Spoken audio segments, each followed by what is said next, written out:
mas pinaka-importante yung pangalawang kamatayan na dapat natin paghandahan.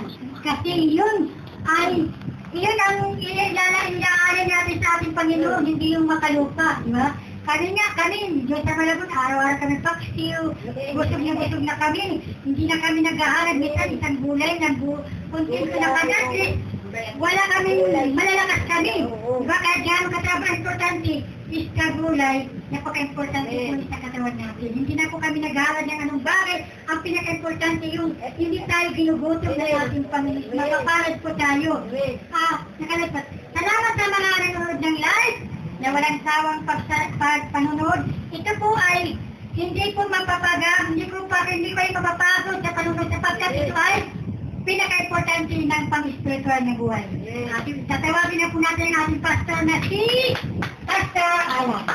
Then, yan. So, God is good. All the time. All the time. God is good. Yan. So, puri ng Diyos, no? At salamat kay Brother Jerry sa kanyang regalo sa akin. Sa aking birthday. Yan. Mamaya susutin kay Brother Jerry sa service natin. Meron tayong service na rin sa building 30. No? Mag-isap na tayo mamaya. Yan ang susutin ko. Service na rin yan. Service na rin yan. Bagay sana ay gagamitin natin yan para kay Lord. Kaya salamat na sa iyong pagbigay. Ibabalik sa iyo ng Lord niya ng 6 at umapo ka. Mas maraming pa dyan. No? Mag-multiply yan. Mag-multiply. So, maniwala ka na. Deklarasyon niya, kumbaga sa sabi nga, magkaroon siya ng laptop.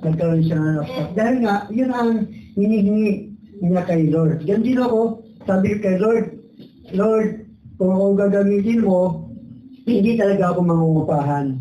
Magkakaroon talaga ako ng sariling sambahan. Kasi kung mangungupahan ako, Lord, huwag na lang. Kasi nga, mahirapan lang ako. Nautusan hindi. Nautusan. Kasi binigyan ako eh.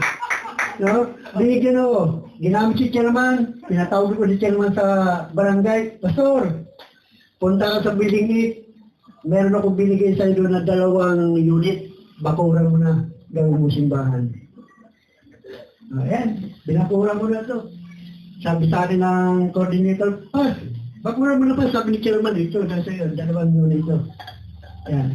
Tapos, nung isang nakaranding taon, sabi sa akin ni chairman, punta ka doon sa building, sa Aroma. Hanapin mo yung lugar na yun. Linisin mo. At gawin mo rin simbahan. Hinahanap ko yun.